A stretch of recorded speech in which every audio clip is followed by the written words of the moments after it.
Assalamualaikum warahmatullahi wabarakatuh. Perkenalkan, nama saya Arisa Kuroto Ainilina, NIM akhir 157. Baik, di sini saya akan menjelaskan tentang analisis laporan keuangan. Untuk bab yang pertama yaitu menjelaskan tentang pemahaman jenis dan teknik ALK. Analisis laporan keuangan adalah proses meneliti dan menafsirkan informasi keuangan yang disajikan dalam laporan keuangan untuk memahami kinerja suatu perusahaan, posisi keuangan, dan arus kas. Analisis ini membantu para pemangku kepentingan seperti investor, kreditor, dan manajemen untuk membuat keputusan yang tepat berdasarkan informasi keuangan yang tersedia.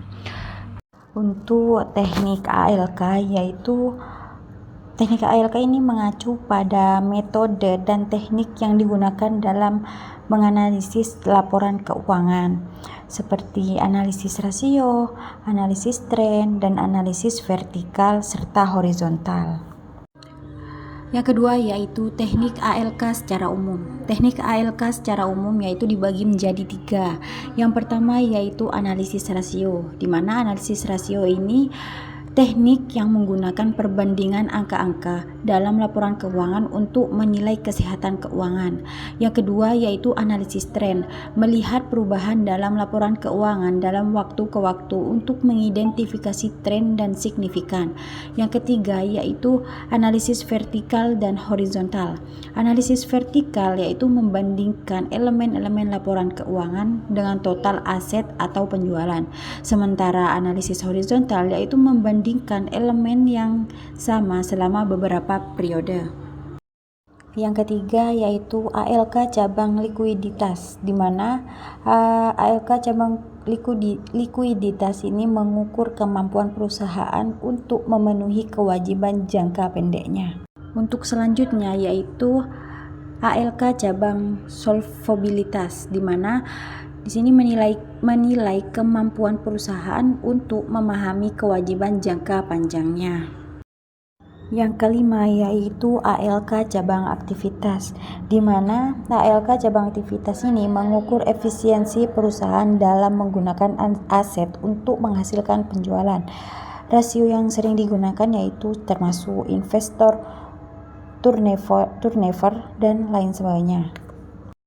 Nah, selanjutnya yaitu ALK cabang profitabilitas, di mana di sini fokus pada kemampuan perusahaan untuk menghasilkan laba. Rasio yang dianalisis termasuk net profit margin, terus ROA dan ROE.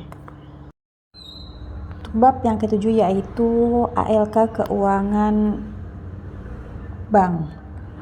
Rasio khusus perbankan yaitu digunakan untuk menilai kinerja keuangan bank, yaitu meliputi rasio-rasio seperti CAR, NPL, dan LDR.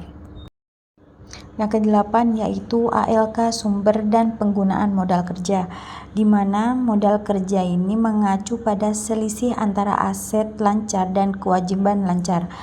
Analisis ini penting untuk menentukan seberapa baik perusahaan mengelola sumber dayanya untuk menjaga operasi bisnis.